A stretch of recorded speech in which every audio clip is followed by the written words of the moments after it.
Well, hello and welcome to the Informed Traveler Podcast, a weekly travel podcast where our goal is to help you become a more informed traveler. And I'm your host, Randy Sharman. Have you heard this story about bag tag switching at Canadian airports? It doesn't happen often, but you certainly don't want to be the one caught up in it. In a few seconds, travel expert Onanta Forbes will join me to discuss what it involves and what you can do to make sure that you're not. And then we'll head to Vancouver Island and visit Campbell River, home to the Naturally Pacific Resort. We'll chat with the general manager to get the highlights of visiting Campbell River this summer. But first, let's kick things off chatting with travel expert Onanta Forbes, who joins us each week to talk about the latest travel news, trends, and travel tips in general. You can follow her on Instagram, Facebook, and X at Onanta Forbes. OnantaForbes.com is her website. Hello, Onanta.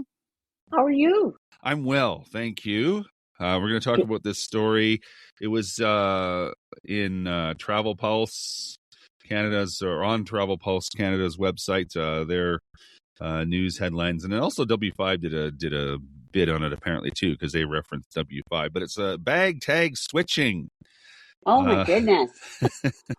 Well, who would have thought? It doesn't happen often, luckily, but if you're one of those people caught up with it, depending on the country you're in, it can be a real nightmare. Oh, yes, and it's absolutely getting a lot of attention with us in the Canadian travel industry. And then it's saying, every traveler should be aware before going on their next trip, as well as everything else that we have to be aware of in this changing world. Mm-hmm. So a recent investigation highlighted allegations of bag tag switching at Canadian airports. And so this is where criminals may be exploiting weaknesses in airport baggage systems. And according to these reports, innocent travelers have found themselves linked to luggage containing illegal drugs after bag tags were allegedly removed from their own suitcases and then attached to different bags. So in some cases, travelers were detained, questioned, and even jailed overseas before authorities determined they were not involved. And how scary is that? No kidding. Holy cow. Like you're already tired and then this happens to you. So the destinations involved reported that the countries that these occurrences happen have very strict drug laws. So the consequences potentially were very severe for anyone caught up in these schemes. So investigators say that the bag tags were from legitimate checked luggage that were removed and placed on tags containing the contraband. So if the authorities intercepted a suspicious bag, the traveler's whose name appears on the tag may initially become the focus of the investigation. And these incidents remain relatively rare, but it's a reminder that travelers should be proactive in protecting themselves. And some of the precautions that experts recommend is take photos of your luggage before checking it. I actually do this just because if my luggage gets lost, and they ask you the description of the luggage, I actually don't remember. And then photograph your bag tag and keep your claim receipt. And then consider using a tracking device such as an AirTag or similar luggage tracker. And make note of your bag's appearance and any unique identifiers. And this is another hint or tip. If possible, travel with carry-on luggage for shorter trips. And I notice when I travel too, people are buying these skins that you put over your luggage that are quite colorful and fun. Yeah. And that might be an idea as well. Instead of buying brand new luggage, that's probably the skins are cheaper. So I guess probably the best news is that awareness is probably the best form of protection because you know that this is happening. So maybe taking in few extra photos can help you if something does ever go wrong. Yeah, the whole idea of taking a photo of your luggage, I haven't done that, but I'm going to start doing it. And mostly for the fact that you mentioned, if it gets misplaced, you don't have to describe it. You just have to show them a photo of it and they can figure it out themselves. So that's a good idea. And then I thought, like, keeping the baggage receipts and the claim tags, I do that too, as well. But it doesn't really matter because they're taking the initial tag that was on your suitcase and attaching it to the drug-loaded suitcase, right? So that would match either way. Yeah, it is. They're saying exactly what you say. That don't discard your bag tag till after your journey is complete. But it doesn't matter if your bag is in question because of the drugs. So you're going to have to prove more than just the bag tags Mm-hmm. are. Yeah, are because they're literally taking that bag tag off of your luggage and putting it on the drug-loaded luggage. So I'm not sure how, if you have the claim tag that matches that that tag is going to help you. It just reinforces the fact that that's your luggage. Yes, absolutely. And and in most cases, I wouldn't even know how to address like an official, a police person, really asking you some pretty determined questions. Like you're already rattled, so it's something that you do have to be aware of. But in a sense, um, every little thing counts as far as making sure that air tag's a really good idea. Um, Yes. I really like that for the fact that if it goes astray or for whatever, you could say, no, this is what I have as my Yes. back tag and such. The countries that the story mentions are Dominican Republic, Germany, Morocco, Paris, Bermuda, the Philippines, which you were just in, South Korea, and countries where drug trafficking offenses can carry severe penalties. So it's the trouble doesn't arise until you arrive at your destination. And of course, there's language barriers, there's different laws, and the police may not be very friendly in the destination that you're at. So yeah, it can really cause some anxiety. Oh, absolutely. And I think, you're not expecting this situation. Um, you get put in a place where you have to go and have a very, I guess, focused conversation with a border services agency person, and it can get quite aggressive. So yeah, not a good thing to be a part of. And it starts in our own. In this case, the report says that it starts in our own country with regards to it being at Toronto Airport, but drug smuggling can carry the death sentence in different countries. Mm-hmm. So a very serious scenario that you don't want to be put in. But one of the things that I am finding more and more in travel, you try to be preventative, but at the end of the day, what's the scariest thing? It's what you didn't plan for that Yes. that is hard to manage Mm-hmm. because I before this report came out, I would have never thought to do this. Oh, same here. And we do the bag tag thing as well because again, it's just so you know where your bag is. And I'm going to start doing the photo thing because it's easier to describe. But that's more for misplaced luggage. And yes, this is pretty rare, but you don't want to be that one. Right? Like no Yeah. one wants to be that one, even though the chances of it happening to you are very slim. But it really doesn't say much for Toronto Pearson Airport as far as lax security or any other airport for that matter across the country. Of people, obviously, it's an inside job that has to be done to switch bag tags. So it happens sometime after you've checked your bag and before the bag goes on the aircraft. But it's a major gateway. I think that's what it is. It goes to a lot of different destinations in the world. Uh-huh. And I think that's, where the scenario maybe for criminals or people are trying to take advantage of a situation is because they do have the opportunity to go to different destinations in the world from a major gateway such as Mm-hmm. Toronto Airport. Well, the good news is that if you do those things, take photos of your luggage before handing it over, taking a photo of your bag tag clearly on your piece of luggage, and use air tags. It's easily disputed, but again, you don't want to be that person, right? Oh no.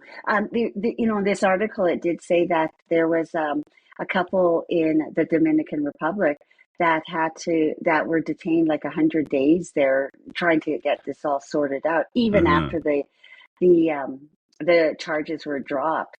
So again, pretty scary situation for them to be in, and then having to manage 100 days of expenses, like having to stay there, as Hmm. well as your job that you have, that you are not able to get back to, or your family life. So Yes. again, it's a huge ripple effect. Well, and even the whole stigma of, oh, they were arrested on drug dealing charges, Oh, even you though you're innocent, right?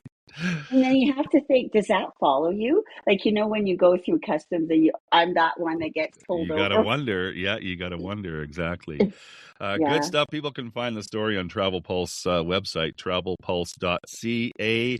Onanta Forbes is a travel expert. You can follow her on Instagram, Facebook, and X at Onanta Forbes. OnantaForbes.com is her website. Good chatting, Onanta. Take care. Have a good week.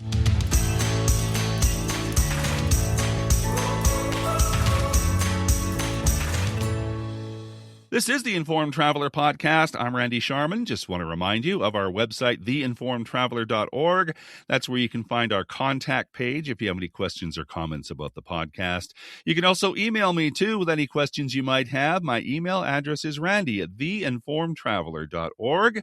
You can check out our social media pages, too, at facebook.com/informedtraveler, Instagram at Informed Traveler, or on X at Informed Traveler.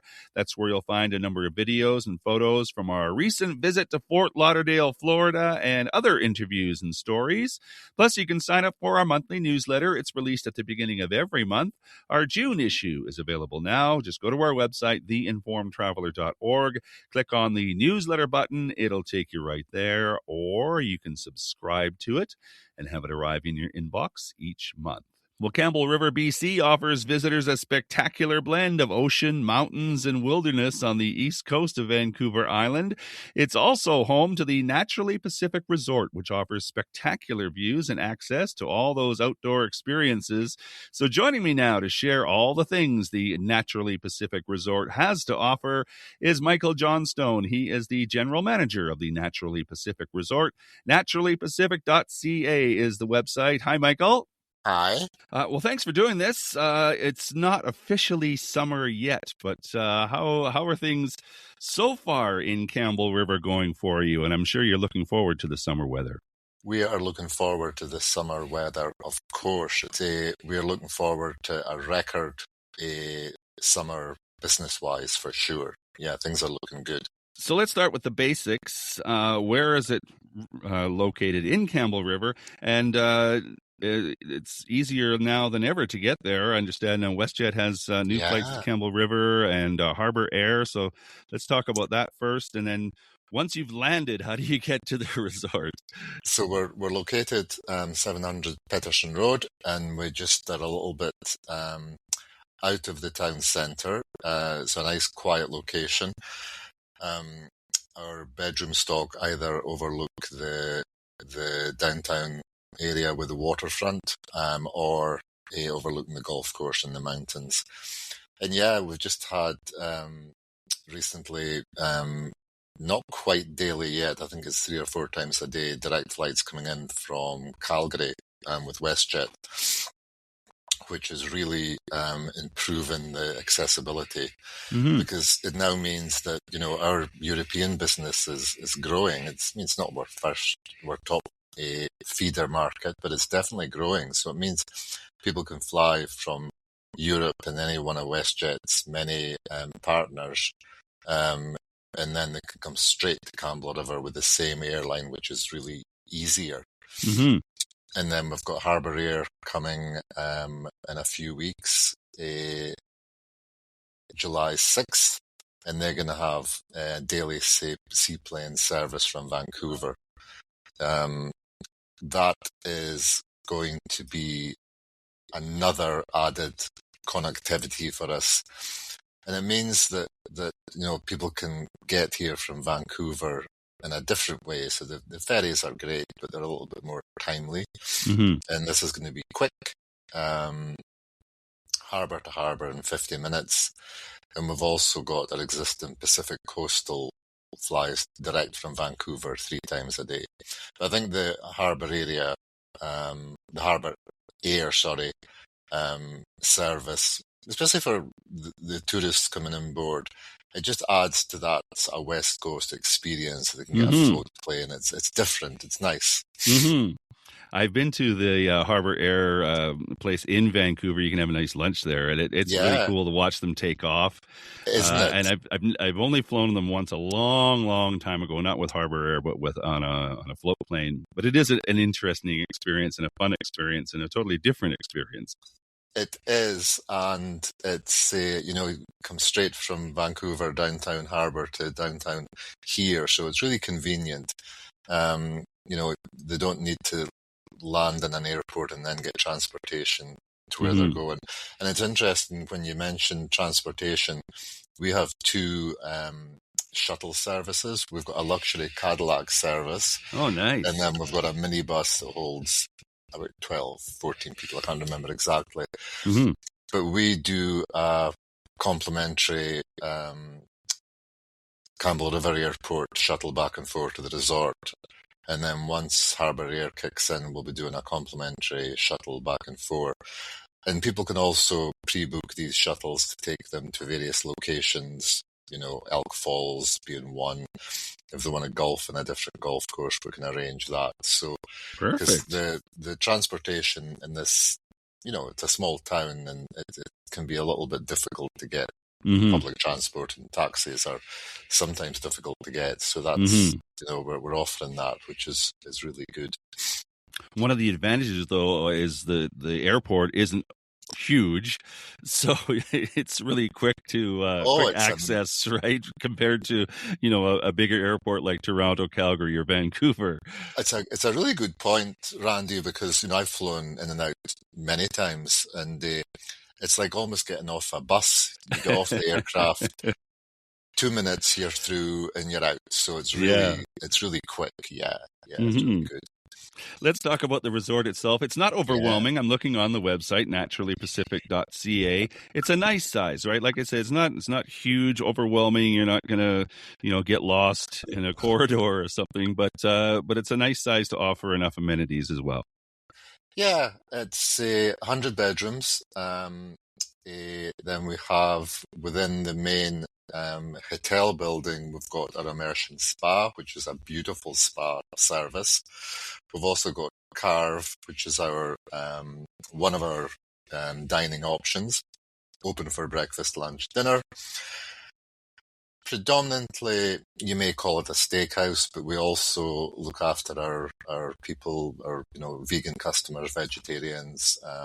We do fantastic fish dishes. So although we do a lot of beef dishes, we certainly look after everybody.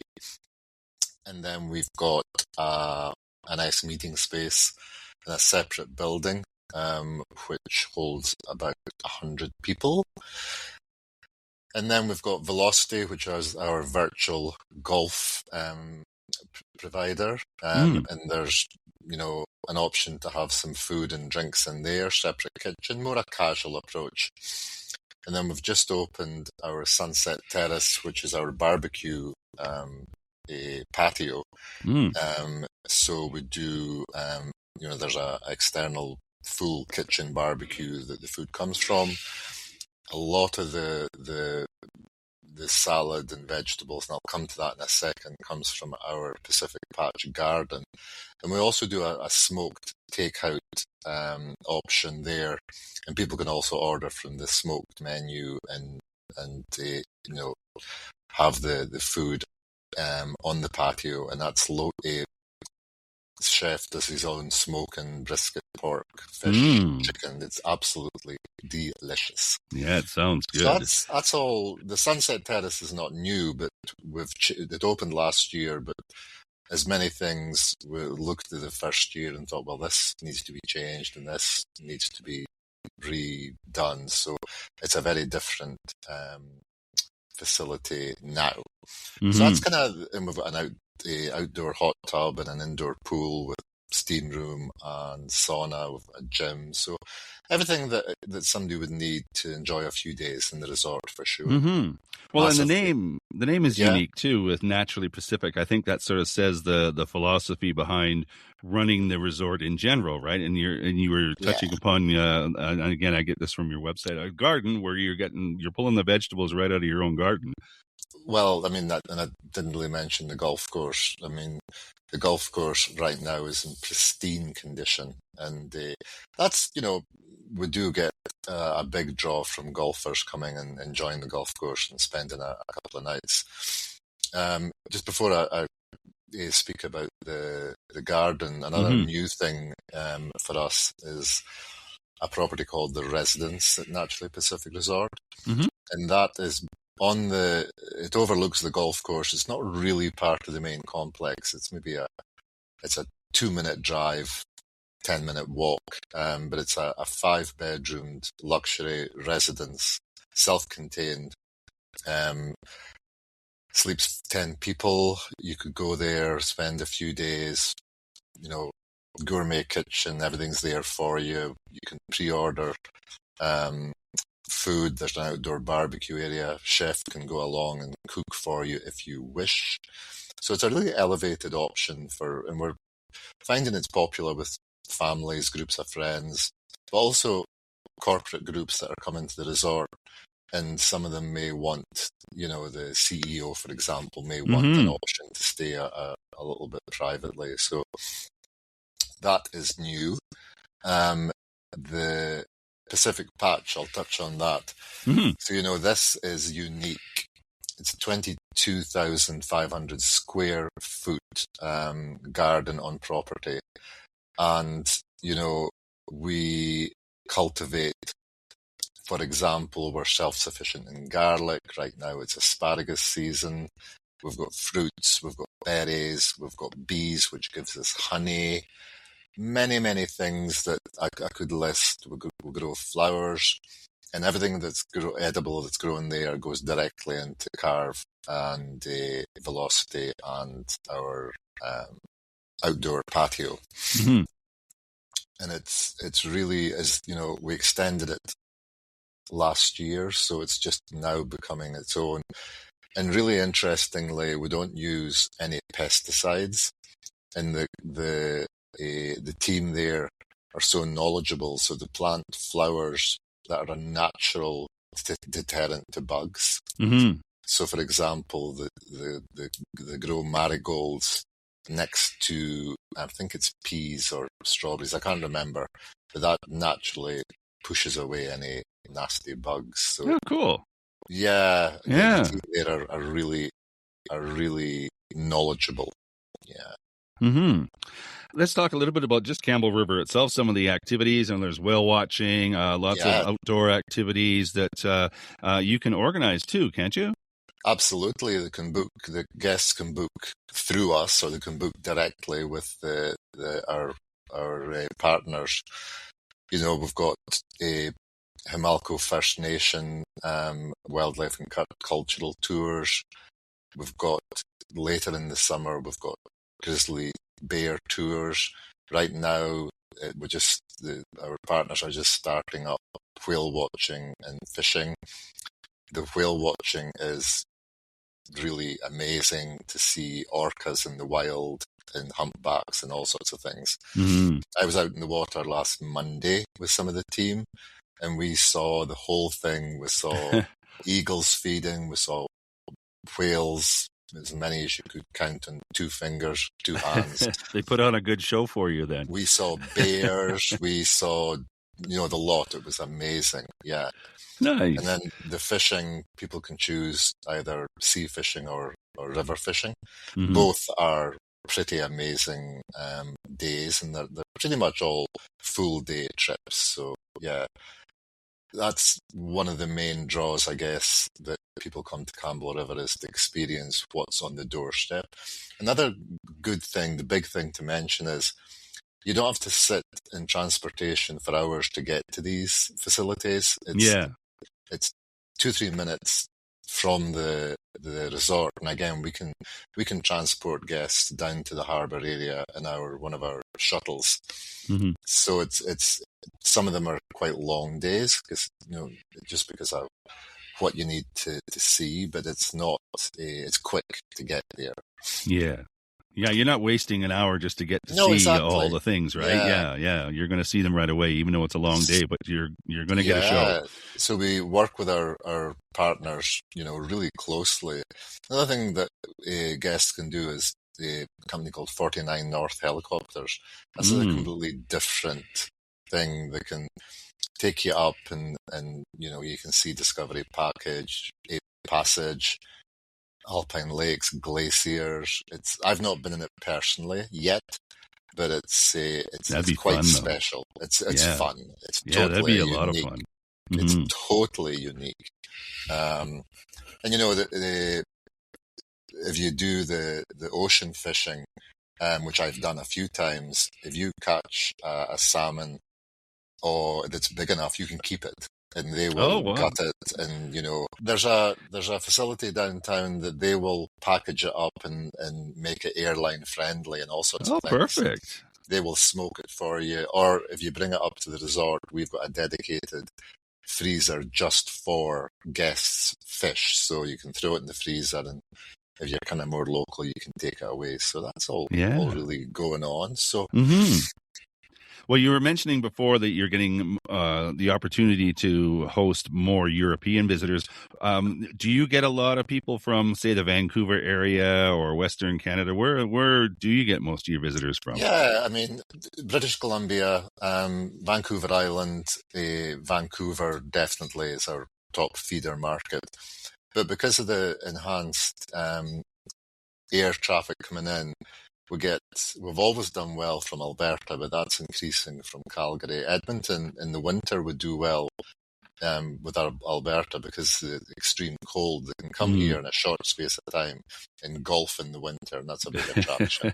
That is a big attraction, exactly. Yeah, but we get guests from all over. I hosted a manager's cocktail party last night and was speaking to a ton of people, and with some people from just up the coast, with some people from Victoria, with a really lovely family from Edinburgh, so from my home country. They're here, they're in Canada for a month doing all sorts of things. Oh, wow. So that was quite interesting.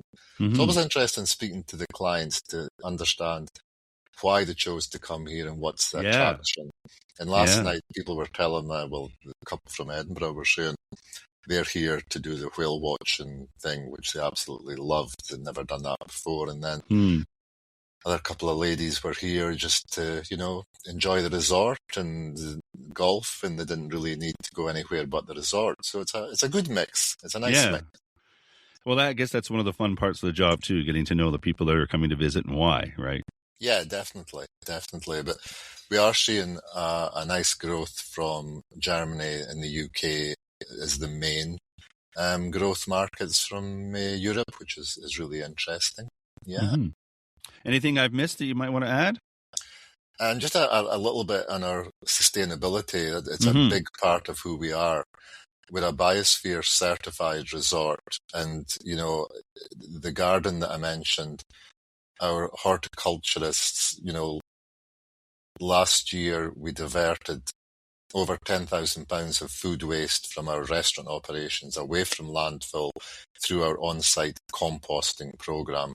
So it's composted and then it's returned to the garden to use as fertilizer.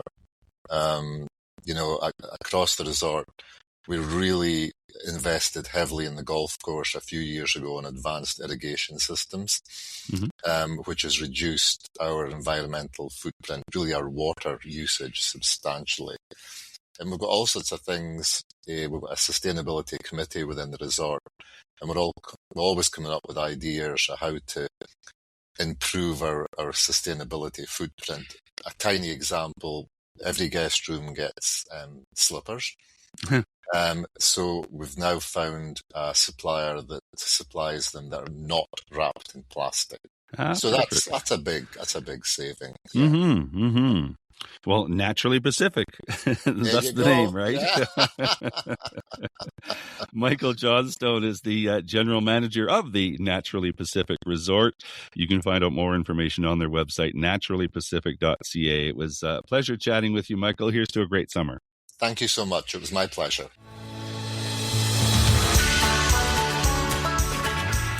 And that is our show for this week. If you have comments or questions, we'd love to hear from you. If you have a show idea, send that along as well. My email is randy@theinformedtraveler.org. And if you like what you heard, tell a friend. You can check out our website too at theinformedtraveler.org. In the meantime, thanks for listening, travel safe, and be an informed traveler.